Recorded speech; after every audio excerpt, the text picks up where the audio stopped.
Assalamualaikum warahmatullahi wabarakatuh. Kembali lagi di channel Jontas, Joni Tasya Kreator. Di video kali ini saya akan membahas tentang 5 skill wajib yang harus dimiliki oleh YouTuber atau konten kreator. Sebelum saya memulai video ini, silahkan like, subscribe, dan bunyikan loncengnya agar teman-teman tidak ketinggalan video-video selanjutnya. Oke, langsung saja kita bahas videonya. 5 skill wajib yang harus dimiliki oleh YouTuber atau konten kreator. Mungkin dari beberapa teman-teman ada yang bertanya, "Mbak, itu tetangga saya, dia nggak punya skill apa-apa, dia juga nggak sekolah, tapi dia kok bisa jadi YouTuber ya, Mbak?" Nah, jadi begini teman-teman. Memang banyak konten kreator itu yang tidak memperdulikan skill atau asal rekam lalu posting. Memang benar, di beberapa kasus YouTuber saat ini, mohon maaf ini bukan maksud untuk merendahkan ya teman-teman. YouTuber yang mohon maaf tidak melibatkan skill itu bisa meledak videonya atau bisa melejit video-videonya. Nah, akan tetapi jika teman-teman YouTuber tersebut memiliki skill atau meningkatkan skillnya, saya akan mendapatkan hasil yang lebih. Misalkan nih, penonton sebelumnya itu dengan tanpa skill bisa menghasilkan 1 juta view. Apabila segalanya ditingkatkan, itu bisa saja menjadi 1.200.000 view. Jadi, mau dibandingkan dengan bagaimanapun, ketika seorang YouTuber memiliki skill tetap lebih baik daripada seorang YouTuber yang tidak memiliki skill. Jadi kesimpulannya gini teman-teman, apabila teman-teman bertanya, apakah bisa kita menjadi seorang YouTuber atau konten kreator tanpa skill? Jawabannya bisa, akan tetapi hasilnya tetap kurang maksimal tanpa disertai dengan skill yang memadai. Gitu teman-teman. Nah, dengan mengetahui 5 skill wajib ini nanti, teman-teman bisa segera belajar. Apabila memang masih belum menguasai skill-skill yang akan saya bahas, ini tidak harus memiliki skill yang pro teman-teman. Minimal ngerti dasar-dasarnya saja. Itu saja sudah sangat cukup untuk membuat sebuah karya atau memproduksi sebuah video yang bagus. Oke, langsung saja kita mulai dari skill yang pertama, yaitu skill merekam video. Tanpa memiliki skill merekam video yang bagus, sangat kecil kemungkinan kita bisa memproduksi video yang berkualitas. Di sini teman-teman tidak harus menjadi ahli di bidang videografi atau tidak harus menjadi ahli di bidang sinematografi. Setidaknya teman-teman memilih skill atau teknik dasar dalam merekam video yang stabil, tidak pecah, tidak goyang-goyang, tidak buram, dan juga tidak blur. Nah, itu semua termasuk ke dalam skill merekam video ya teman-teman. Dan untuk skill yang ini, di era yang sekarang, khususnya anak-anak milenial, itu sudah hampir semuanya bisa. Ya, intinya sudah pada ngerti lah. Minimal bagaimana cara merekam video yang stabil, tidak patah-patah, tidak goyang-goyang, dan itu menurut saya sendiri sudah hampir semuanya menguasai untuk skill yang merekam video seperti ini. Tetapi tidak ada salahnya juga jika teman-teman mau improve lagi, mau belajar lagi, mau mendalami lagi tentang biografi. Loh Mbak, tapi konten-konten saya itu tidak ada yang menampilkan wajah, tidak membutuhkan perekaman video. Konten-konten saya sama kayak punya Mbak, tutorial, gimana dong? Begini teman-teman, terkadang kita itu terbesit ide untuk membuat konten-konten yang berbeda, di mana untuk mewujudkan atau merealisasikan ide tersebut, kita membutuhkan skill perekaman video. Contoh nih, misalnya saat ini konten saya tentang tutorial. Misalnya kemudian suatu hari saya ingin membuat konten atau membuat channel baru tentang vlog jalan-jalan misalnya. Nah, jadi saya tidak perlu belajar dari awal lagi karena saya sudah ngerti teknik-teknik dasar merekam video seperti itu. Percayalah teman-teman, nanti ketika teman-teman itu sudah sukses di satu tema atau topik, teman-teman pasti ingin mencoba hal yang lain lagi, ingin upgrade lagi, dan lain sebagainya. Itu sudah rumus untuk skill yang pertama ya teman-teman. Kemudian skill yang kedua yaitu kemampuan editing video. Nah, untuk yang skill ini, apapun jenis kontennya, itu wajib sekali memiliki skill editing video. Sekali lagi, di sini teman-teman tidak harus ahli dalam pembuatan film animasi atau editing motion grafik. Misalnya nih, teman-teman cukup mengerti dasar-dasarnya saja. Bagaimana memotong video, bagaimana mengcrop video, bagaimana mengatur color grading, dan lain sebagainya. Setidaknya dasar-dasar materi untuk belajar editing semua ada di YouTube teman-teman. Gratis. Tinggal play, simak, praktekkan. Dan untuk editing konten itu umumnya dilakukan menggunakan komputer atau laptop. Akan tetapi saat ini sudah banyak sekali aplikasi yang bisa digunakan untuk editing video, dan hasilnya pun tidak kalah profesional, seperti aplikasi KineMaster atau Canva atau CapCut, aplikasi lain-lainnya. Yang intinya, yang jelas teman-teman harus memiliki minimal skill dasar editing video. Jika masih belum paham tentang editing, teman-teman bisa nonton tutorial di YouTube. Ketik saja tutorial editing video untuk konten YouTube. Nanti akan muncul banyak sekali jenisnya. Dan jika teman-teman sudah paham, ingin meningkatkan skill lebih tinggi lagi, juga bisa tetap kembali ke YouTube. Tonton tutorial jika perlu ikut kelasnya. Jika sudah ada dana ya teman-teman. Karena dengan mengikuti kelas, kita bisa belajar dengan lebih terstruktur dan terarah. Dan kita bisa konsultasi juga dengan ahlinya apabila kita ada yang belum dimengerti. Gitu ya teman-teman. Selanjutnya skill yang ketiga, yaitu menulis naskah atau skrip. Skill ini juga termasuk skill yang wajib teman-teman. Jadi bagi teman-teman yang saat ini terbiasa membuat konten tanpa dibuat naskahnya terlebih dahulu, sebaiknya mulai dibiasakan untuk membuat naskahnya terlebih dahulu. Agar apa teman-teman? Agar konten di dalam videonya itu tertata rapi. Maksudnya alurnya itu biar tertata rapi gitu ya teman-teman. Jadi penonton itu lebih menikmati, lebih nyaman, dan betah berlama-lama untuk menonton videonya teman-teman. Contohnya, untuk konten saya yang tutorial ini pun saya buatkan naskahnya teman-teman. Ya meskipun enggak full atau detail, saya cukup buatkan kerangkanya saja. Misalkan, pembukaan, apa saja isinya, kemudian isi, apa saja isinya, kemudian penutup. Dah kayak gitu aja teman-teman. Itu untuk simpelnya. Tapi jika ingin lebih perfect lagi, ya dibuat per kalimat gitu ya teman-teman. Tapi saya tidak terlalu suka untuk membuat per kalimat seperti itu, karena bagi saya itu sangat menyita waktu.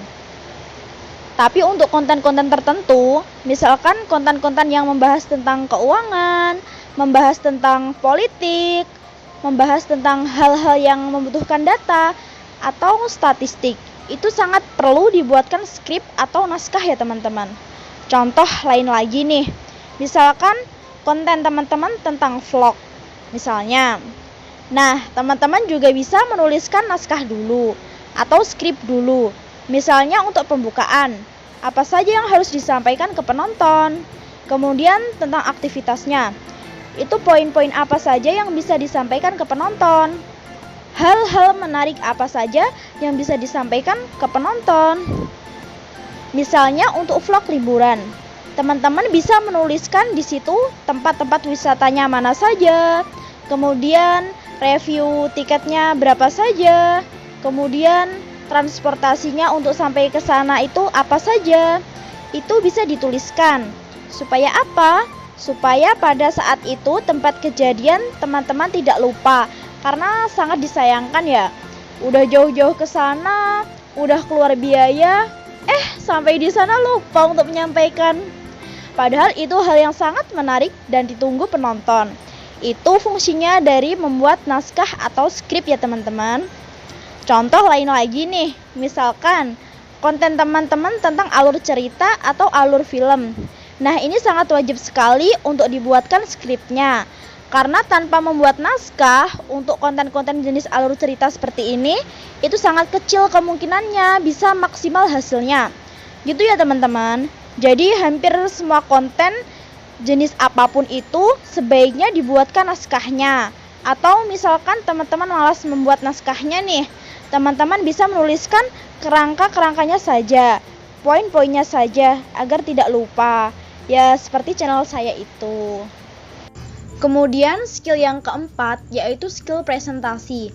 Skill bernarasi berbicara patah-patah, berbicara enggak jelas, poin-poin yang disampaikan juga enggak jelas, ngelantur sana-sini, itu juga akan membuat penonton pergi dari channel kita ya teman-teman.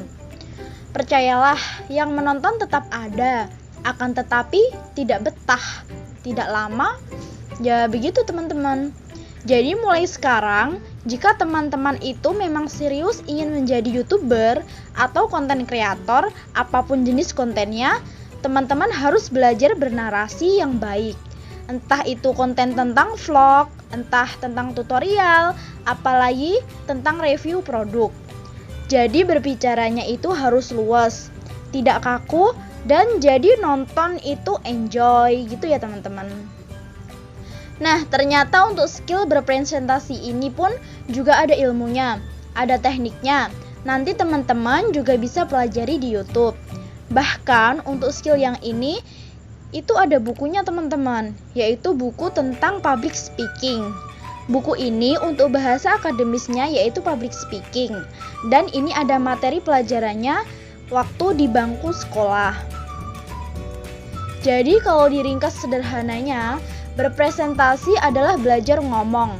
Gimana ngomongnya nggak patah-patah, gimana ngomongnya bisa mengalir, nada dan intonasinya itu juga pas.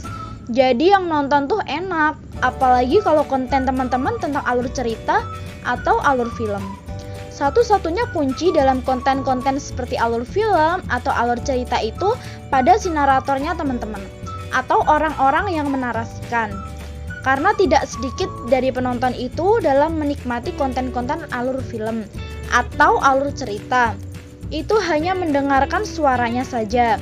HP ditaruh, video di play, lalu didengarkan sambil tiduran.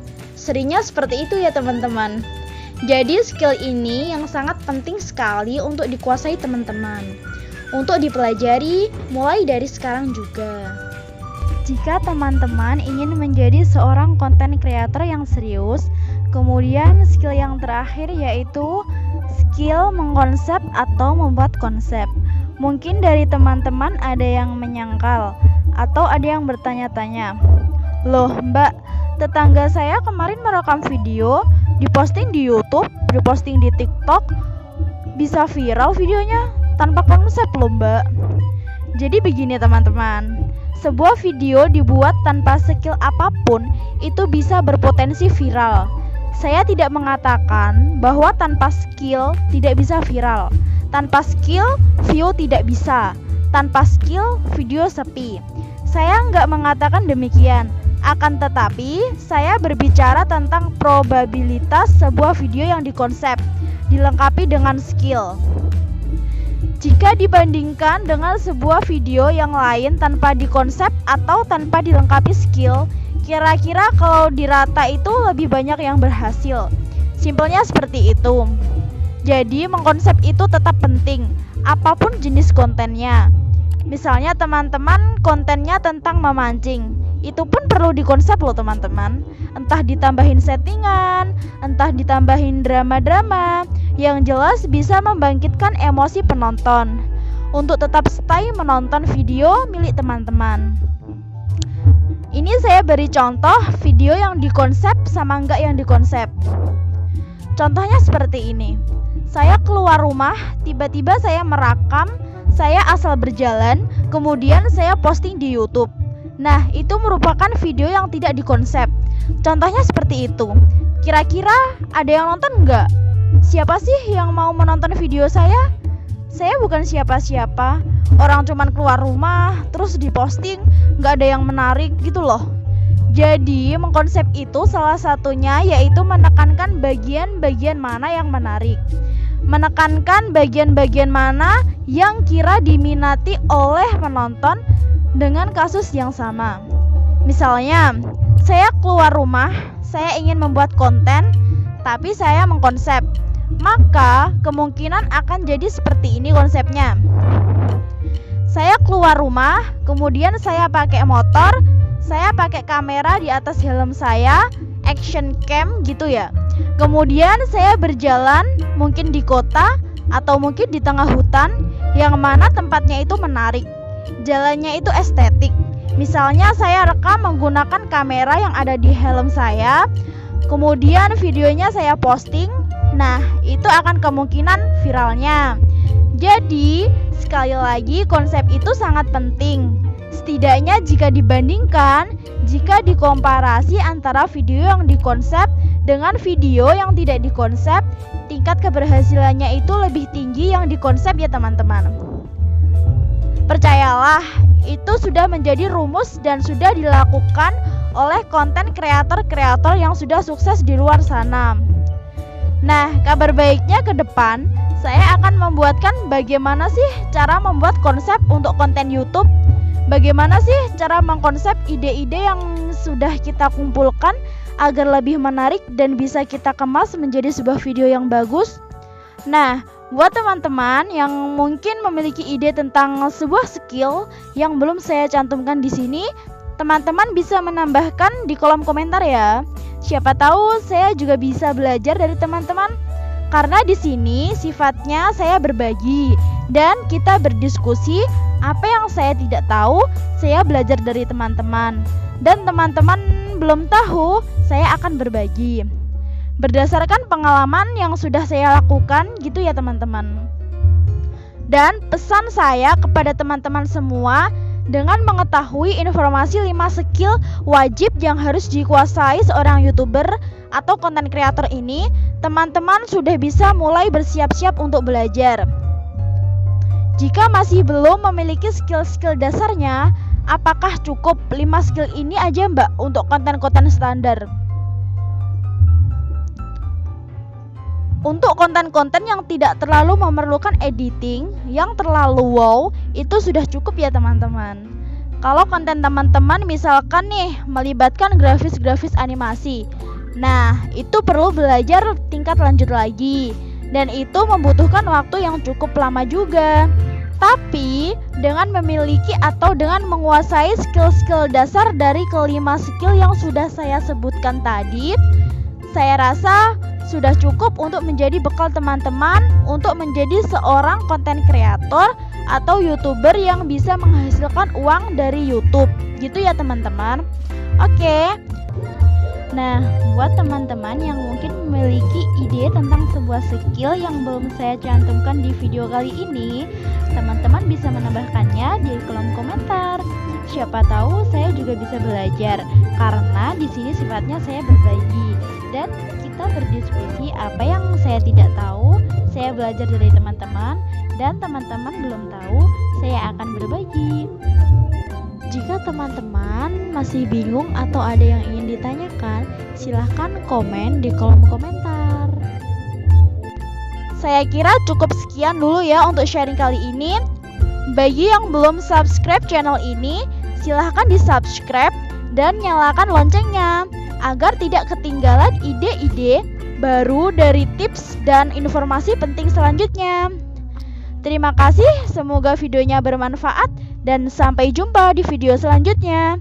Wassalamualaikum warahmatullahi wabarakatuh.